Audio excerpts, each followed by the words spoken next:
Flame Verdict on their own. You've got your Unflinching Courage, Pillar of Flame against aggro, Rest in Peace against Reanimated. Just like very, it's diversified, but all the cards have a very narrow purpose. Yeah, very specific in their applications. No, I think Pillar of Flame is going to come in here for Cross. I also, Rest in Peace is this card that's really good against Junk Aristocrats. The question is it actually good against Sacher's deck and his version of it's like an Aristocrat-esque deck? I don't know. It does shut down Xanthar Necromancer, it does shut down Lingering Souls, shuts down Doom Traveler, and it shuts down Blood Artist. But you can just kill your champion, Parrish. Something else worth noting is that I was pretty high on these sort of sweepers, these bonfires, these blasphemous acts, the Thundermaw Hellkites. The Thundermaw Hellkite still sticks, but Xanthar Necromancer is a card that we've just kind of forgotten is in AJ's deck. Mm-hmm. And you can't really sweeper through that guy. No. Not really, Bonfire, okay, you tapped my team, I've got a bunch of 2/2s. Yeah, that's true. Yeah, so makes him one of the few cards that actually makes Bonfire obsolete against an aggro deck, which is actually pretty hard to do. So, yeah. That's pretty nice. We take a look at Sacher's sideboard here. 1 Pithing Needle, 2 Lifebane Zombie, 2 Sin Collector, 2 Intangible Virtue, 1 Brave Elements, 2 Doomblade, 2 Profit Loss, 1 Obsidian, Ghost Council, and 2 copies of Appetite for Brains. The one that jumps out to me is the 2 copies of Lifebane Zombie. Oh, yeah. What jumped out to me, 2 copies of Appetite for Brains. Okay.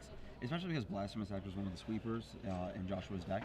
So it can take a sweeper, it can take a Thundermaw, it can take Huntmaster, Aurelia, Gorkline Rampager. It's not amazing. Maybe you only want 1, but 1 or 2 is the right number. Yeah. And that's why AJ, I'm assuming that's why he plays them. Yeah, only has a couple in his sideboard. Yeah, I would agree with you. I think those are going to come in. And those 4 cards for disruption spells are actually pretty nice to have. And then the rest of his sideboard. Doomblade as well. Yeah, I kind of like that. How much again does he want to dilute his deck? Because his deck is a big ball of synergy. So how much of it can you take out and add these cards in? Well, can we upgrade these Tragic Slips? That's a good question. I mean, he can control Tragic Slips pretty well, to be fair. And how do the creatures line up for Brave the Elements? I'm looking. Seeing, I don't know how well Brave the Elements actually works against this guy. They might be able to, falter most of the guy, but not all. So we'll see if that actually is enough. Yeah. See if he's gonna board it in. Actually, it does. You do name red. It does counter all these sweepers. Yeah, that's actually a big deal. Yeah. His deck incidentally, is good against Bonfire of the Damned and Blasphemous Act because of Brave the Elements and the Necromancer. Yeah, yep. I don't think Blood Artist is necessarily. This isn't like the Zombies deck where you'd Bonfire them and they just be like, okay, I'll get back Messenger. You lose 2. You've already taken 10, and Blood Artist does 1,000,000 to you. That was a deck where Bonfire was actively bad against it.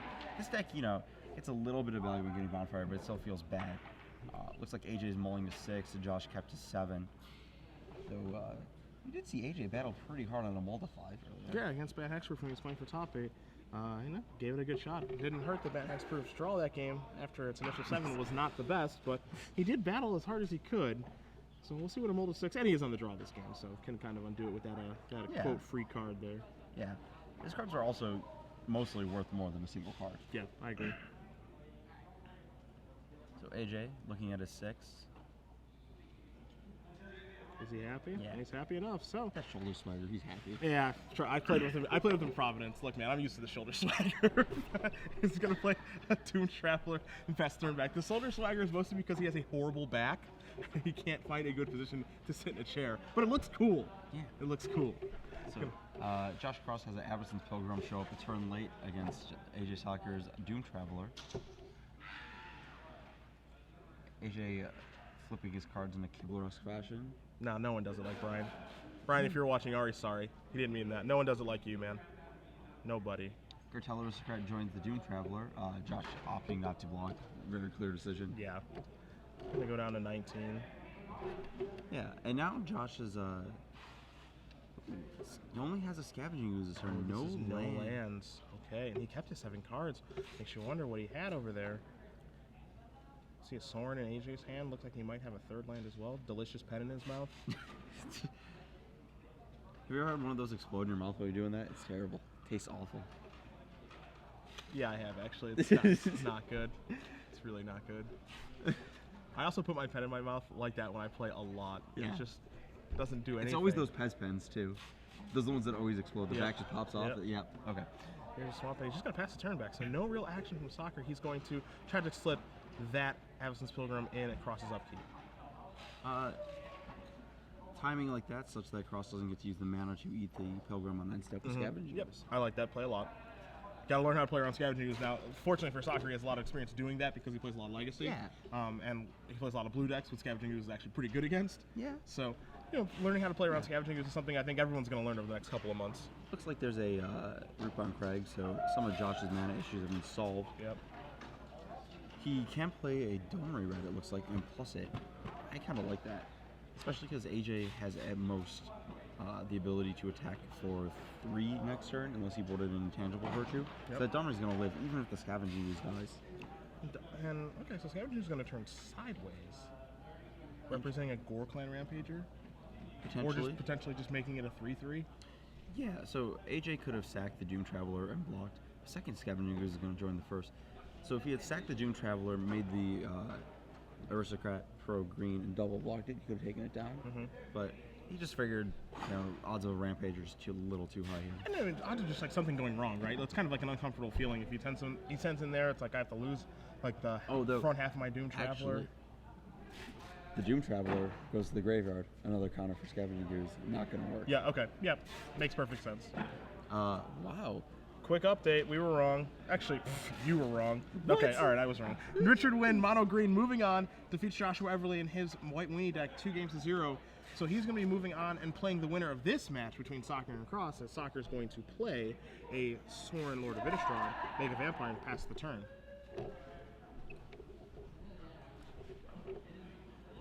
One counter on one of these Scavenging Oozes, eating that Avernus Pilgrim that was Tragic Slip. Josh draws his 5-drop. His hand's a little glutted. We're approaching the point where he's capable of Blasphemous acting, but AJ's got a pretty resilient board. The Aristocrat won't die, the Sorin won't die, and the Traveler doesn't die, so these Blasphemous acts are not looking pretty right here. Yeah, it looks like Cross drew it. It looks like he has, because he drew that Thunderbolt Hook. It looks like he has Unflinching Courage in his hand. Right. So he's going to make a 5-5. He's going to crash in with his 5-5 Lifelink Ooze. AJ can block with the Cartel Aristocrat, sacrifice the Doom Traveler, save his Sorin at 1 counter. Her can just let the Sorin die if he wants to keep the Doom Traveler on the front half. Really his decision. Yeah, I mean, the way you can look at it for AJ is that was a mighty expensive 1/1 lifelinker I just put into play to let Sorin die, but it also did kind of fog for the turn. Yeah. If he sacrifices the Doom Traveler, it's not as resilient to a sweeper, but at the same time he gets another Vampire token out of it. And another free combat step from not getting bashed in the face with this Unflinching Courage. Though it does fuel the use one more. Alright, so we're going to see some blocks here from Sacher. Looks like he does care. Oh. He does care about this. He might be double blocking so that you can get a Sorin emblem. Okay. He's going to sacrifice this. Doom Traveler, give this guy protection. Sorin's going to live at 2 counters. Emblem's going to make it so he can actually fight pretty well. Alright, so down to 2. Yeah, looks like that's exactly what he's doing. And of course, Cross going to gain 5 life here. Yeah. Even with only a couple lands in play, this Naya deck has a lot of range. Scavenging Ooze does a lot of work. Yeah.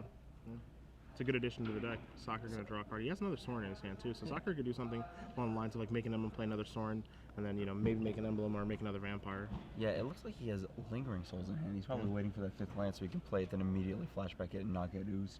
Yeah, I mean the tough part, right, is with Lingering Souls in his deck. I mean, he knows he's playing against a deck. He knows he's playing against a deck that has both Bonfire the Damned and Blasphemous Axe. So while Lingering Souls is a good card, and the deck also has Thundermaw Hellkite too. So Lingering Souls, while good, is not great in this matchup at all. Looks like AJ's considering firing off a Lingering Souls, make 2 2/1s. Okay. Force Cross uses limited mana on that next turn. Okay. 3 Spirit tokens for AJ, and a Cartel Aristocrat. Facing off against Scavenging Ooze and another Scavenging Ooze with a counter and a Courage. You see Cross's hand. He slides that Bonfire the Damned to the front. Cartel Aristocrat feeling frisky. Coming in. Update on the back table. Acevedo and Boswell going to Game 3 of the Jund Mirror already. Yep. Who would have thought that this is the slow matchup? We had a blue-white-red sort of control deck versus John. We had 2 mid-range decks battling each other, and now we're just like, we're going to battle a relatively aggressive deck versus a deck that can be aggressive. So Bonfire is going to come in. Stuff's going to get sacked to Aristocrat, but all the tokens are going to die. That's the important part. Yeah. So, I mean, I think AJ's line of thought here is like, yes, he could Scavenging Ooze my my Lingering Souls, but if he thinks that Cross has a Bonfire of the Damned in his hand, he's trying to induce the Bonfire so that Yep. like his future Lingering Souls are actually going to be good. As you Right. see him draw a Cartel Aristocrat, so he can actually go Cartel Aristocrat, flashback Lingering Souls this turn, and still Right. get in, which again I kind of like, because he has to get past Bonfire at one point. Right. Well, the other thing too is that by making him spend all of his mana on Bonfire that turn, he didn't effectively kill 2 Souls tokens with the Scavenging Ooze. So he really only got 1 Spirit. Spirits were out of the way temporarily, but only one of them, he still has 2 tokens instead of just 3. Cross drawing his card pretty quickly to his hand there. Again, when you play Bonfire in your deck, just something to be cognizant of. Just be careful when you draw that card to your hand. Yeah. And it's like a real thing. Jerry Thompson writes about it all the time. He's like, the reason I don't play Terminus is because I draw my card in my hand every time, and I'm just gonna get mad the one time like I need to peel Terminus and I don't miracle it and all that stuff. It's something you actually have to practice doing. Yeah. Is drawing a card when you have miracles in your deck. So we're going to Pillar of Flame this Cartel Aristocrat. AJ considering his options. Sacrificing a creature to give that pro red, make sure that it's going to live. He probably wants to keep it around, but it makes these blocks and Scavenging Oozes much worse. AJ had 11 life. Cross had some astronomical number effectively with this Unflinching Courage and some tokens coming down off the some counters coming down off the Ooze triggers. AJ's going to really have to stabilize this board in order to win this game. He can't. There's no way he's going to erase this Unflinching Courage. And I guess you could draw a Doomblade here. That'd be probably one of his best outs. Yeah, I mean, that would be step 1 to getting out from this situation. Again, as you mentioned, Cross, for being so land light, having 3 lands, is operating just fine. Probably has a bunch of 5-drops, doesn't care. Cross attacking. Looking at his hand. What is he? Looking at his deck, there's a lot of 4s. A lot of 5s. Yeah, it's a mana-intensive deck. And he has 24 lands. So he does have, of course, the 4 Absence Pilgrims, Right. so he does have a little bit of mana acceleration there. 28 mana sources in his deck, but this is a deck that needs 4 lands to truly be able to operate. Even though he is operating pretty well right now with just 3. Yeah. Though, if you count Gorkland Rampager, he only has 9 spells that he can't cast off this many lands. So, again, this flexibility, it's something that's really important in these mid-range decks. AJ considering his blocks. I think he's likely just to take it. It's a situation, right? Like, he wants to get that thing off the board. He has to account for some more activations off of the Ooze, and of course he does have that. He does have the Sorin emblem right now, so his creatures are a little bit bigger. Double block with the 2 Aristocrats, trades the Spirit token and an Aristocrat for the Ooze. But if he has a Rampager, that's game. More or less game, I guess. I mean, it's going to be very, very good. Yes.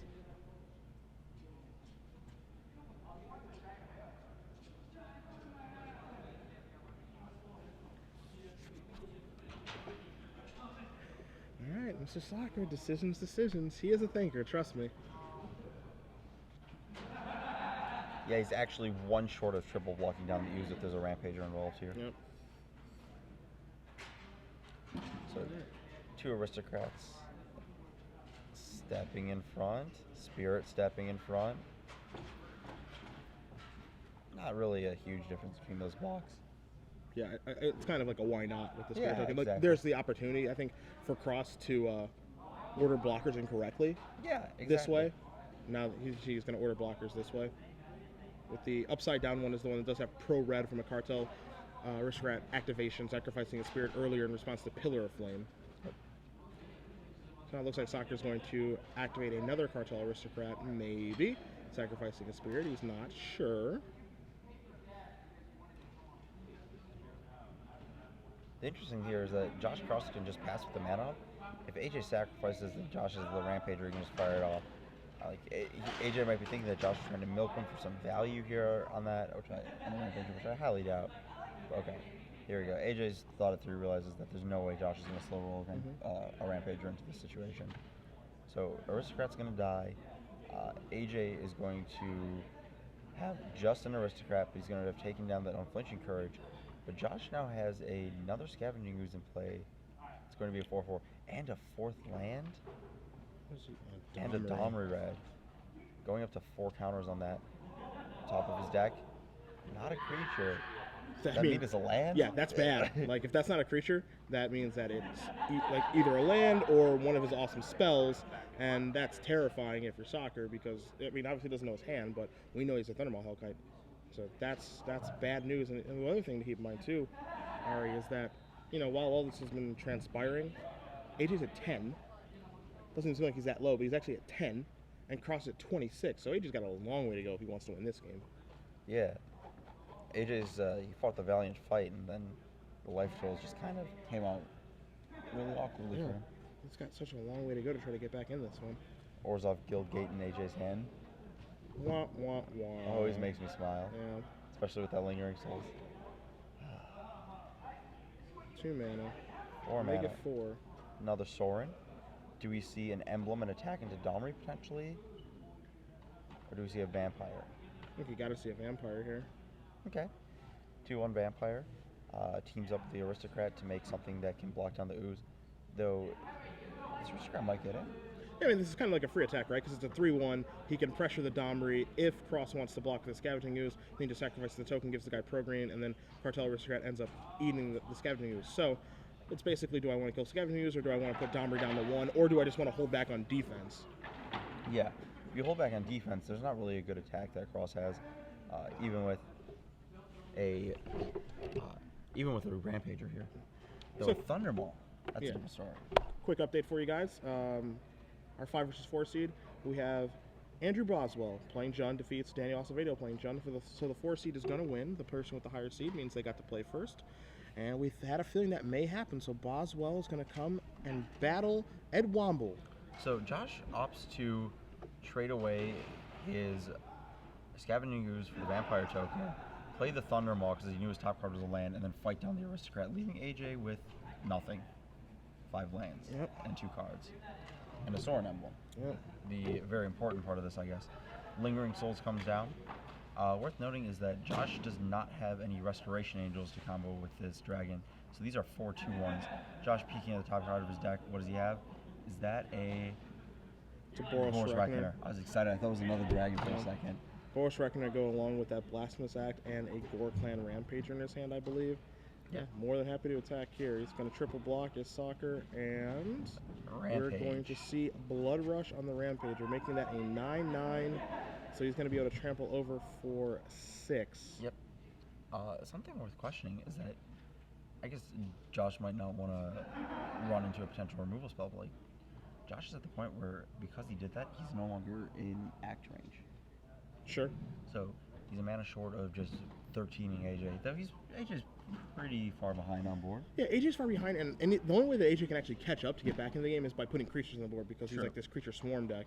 As you see, he's going to play a Necromancer, and he's just actually going to end up conceding the game. So, or excuse me, it was a Life Beam Zombie. Excuse me, it was a Life Beam Zombie to try to get information. Yep, just want to know. Obviously that he's boarding it in, not obvious what you might have. So, Joshua Cross is going to even it up with his Naya deck versus AJ Sacher playing Black-White Human. Sacher, because he is the 3rd seed, did get to play first game 1, and playing first in game 3 is super, super important. Yes, especially if AJ can manage to start on Champion of the Parish. It seems like that's very easy for him to just sort of take a game away if he goes Champion Gather. He has a lot of nut draws in this deck that the previous builds have not had in the same capacity. I do agree. You see both players looking over the sideboards yet again, figuring out what they want to do for this 3rd and final game. Third and final game of the quarterfinals. Yes. Again, for you guys wondering at home, we'll do a quick update of the brackets for you. When William Jensen defeated pretty handily by Ed Womble, flooding out game 1, getting stuck on mana game 2. So Womble, the 8 seed, defeats the 1 seed.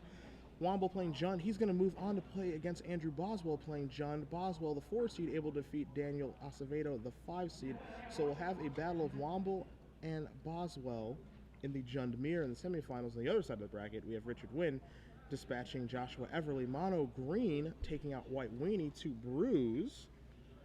Wynn is going to play the winner of this match between Sacher and his White Black Humans deck, the 3 seed, versus Cross, your 6 seed, with the big Naya. Yeah, this is a deck that I've always liked since it first started popping up. I think Willie Edel was one of the progenitors of this deck. Like, it's just all good cards, and, you know, someone found a way to put them in the right ratios. You know, there's so many options with these Naya decks.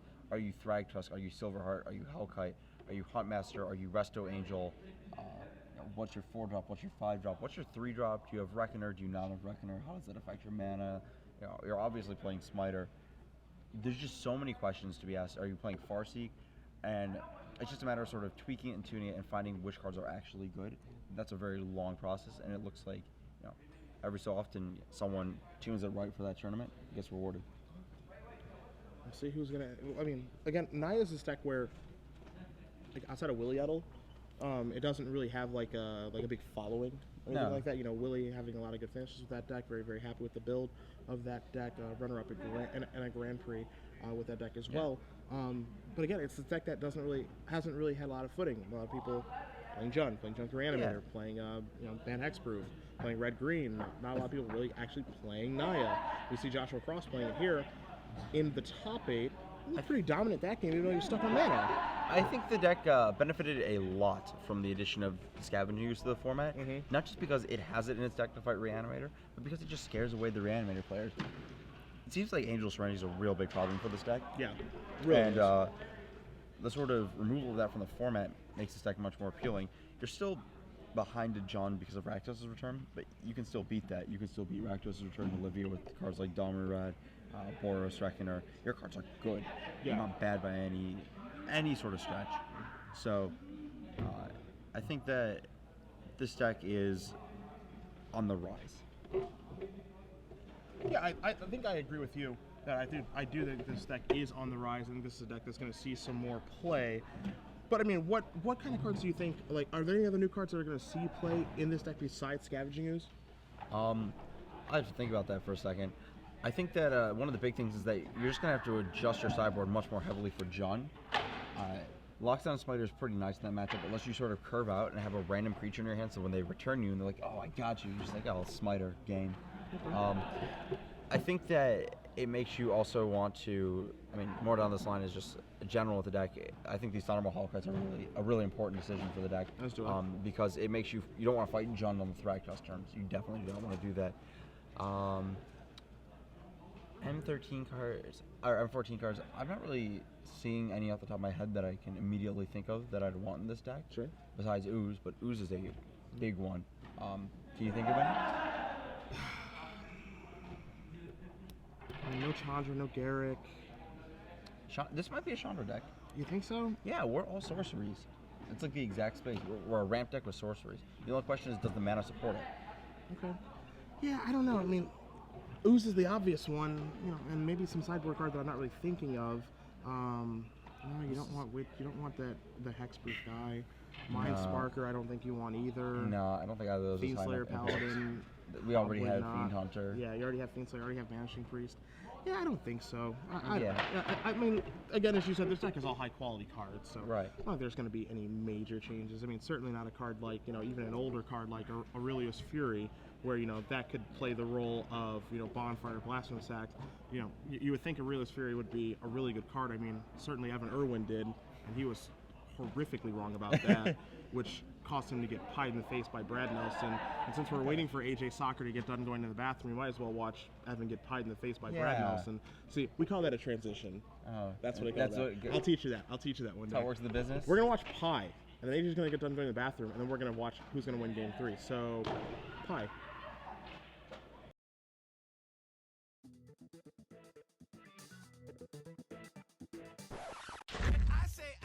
You say pie, I want pie, I want pie.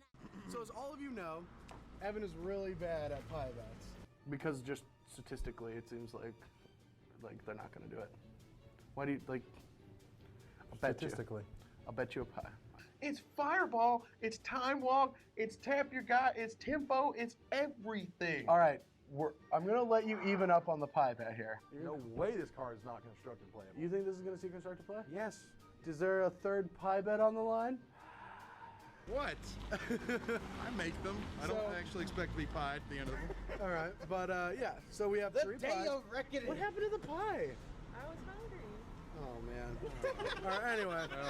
We got 2.75 pies. I won 3 pie bets against Mr. Evan Irwin, and I'm going to let my best friend Todd Anderson and my beautiful girlfriend Raelle throw the other 2 because I I don't feel like after one it's gonna feel that good, you know? Go last. Oh, you wanna go? No, I get to go last. I want to go last. Fine, you can go last. Anyway, Oh my all right. God. So how do you want to do it? How do I want to do it? How do you want to do it? Just You wanna go. get Just do it.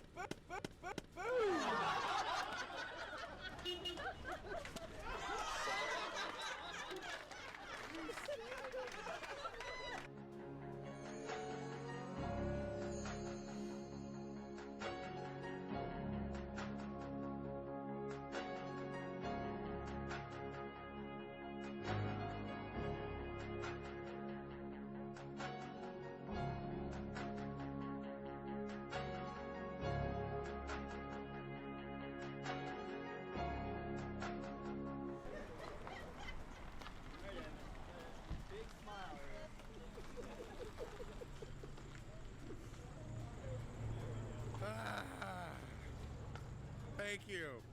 How do you want to do this? Throw the pie! That's all I want you to do. Was it delicious? It's pretty good. Oh, that's a lot of pie. That's an extreme amount of pie. Oh, jeez. I can't even see myself. Gross. Oh, it's in my ear. Oh, God. Oh. And you still have 2 more pie bets riding? I got one. Maybe I shouldn't have made it.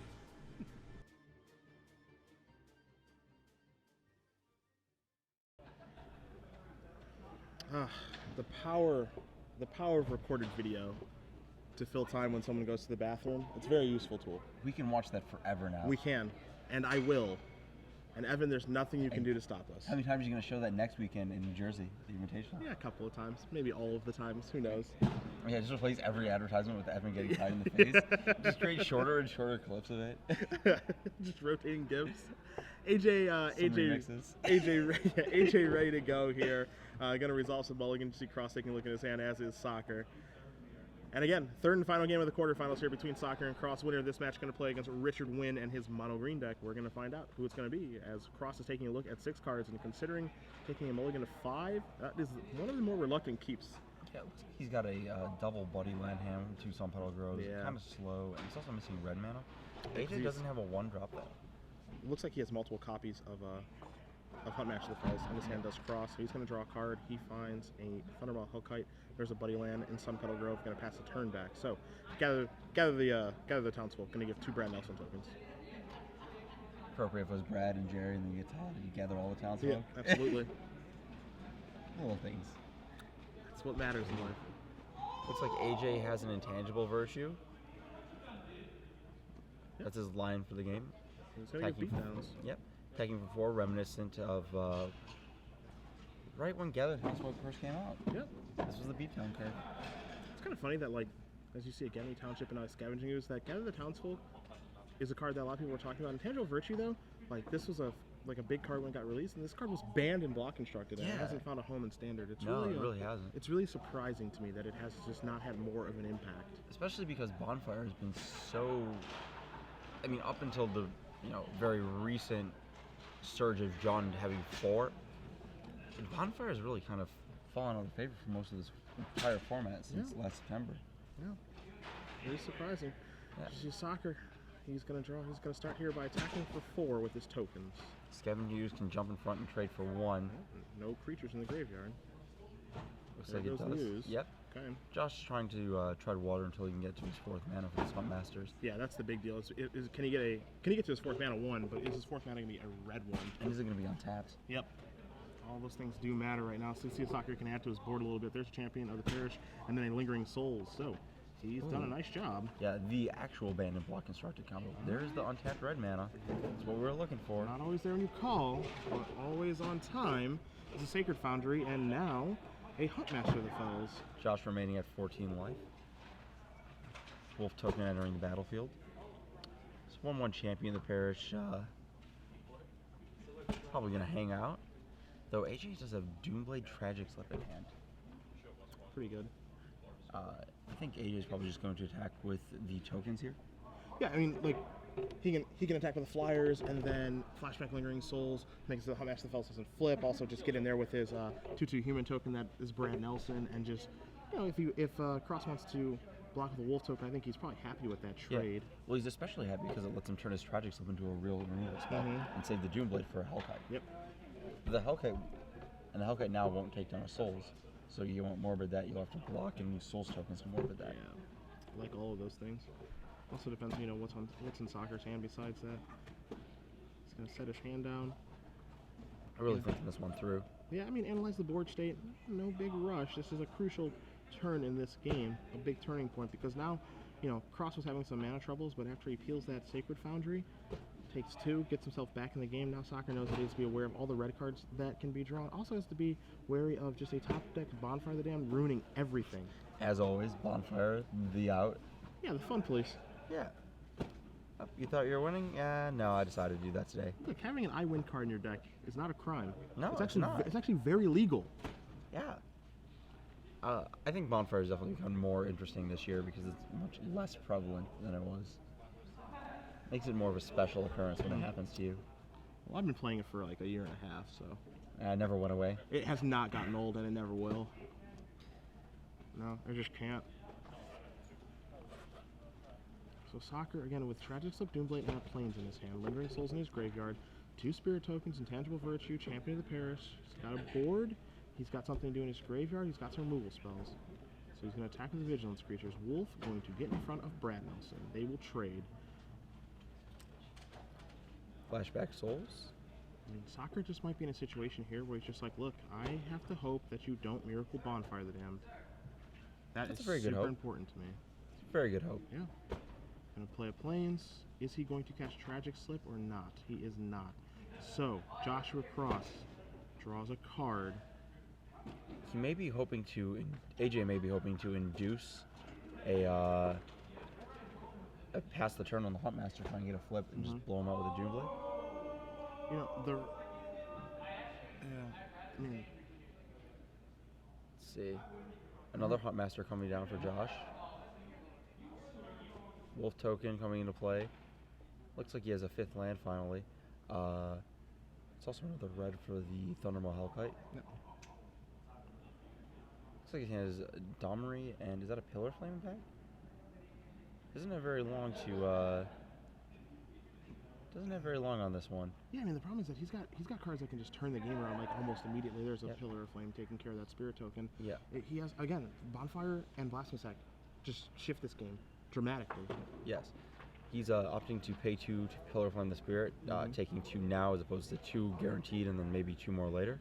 Sacher, again, not playing a Doomblade or a Tragic Slip, which, again, I agree with. No reason to cast those cards yet. Especially now that you're facing double Huntmaster. Yep. You have to consider whether you want to use them all. You also might want to be able to space them so that you can keep the Huntmasters from flipping. Josh down to 4, which means the Thundermaw Hellkite alone is not enough. Yeah, and Sacher needs to cast a spell this turn so those Huntmasters don't flip. Yes. And Eradicate the Fells and shoot on 2 of those tokens. So he probably has to cast a Doomblade here. The question is he going to cast Doomblade plus Tragic Slip and kill both of these? I like the...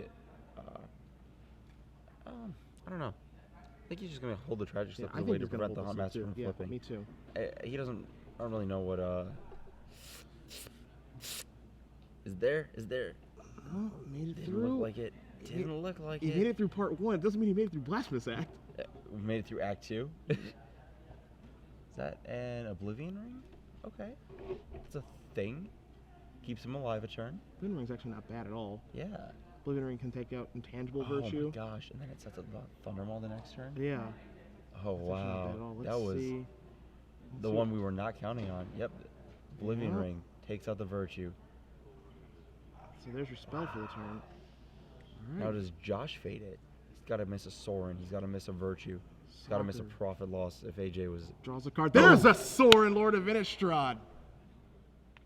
He's going to make an emblem right off the top, attack for lethal. Whew. And that is it. AJ Sacher wins the match. Cross shows him the Thunderbolt Hellkite. That is not going to get the job done. Black White Humans moving on, defeating Joshua Cross, timely top deck, timely Planeswalker. Wow, one good top deck deserves another. Absolutely it does. AJ Sacher moving along, fingers crossed, hoping to fade a Bonfire of the Damned and a Blast Sack the entire time. And he does. Richard, win. That is going to be your opponent. Wow. That was a good game. Very, very, very good game between those two players. No real miracles, just ones that feel real. Pretty good game there between them two. So, let's cut it back to the booth for you guys because we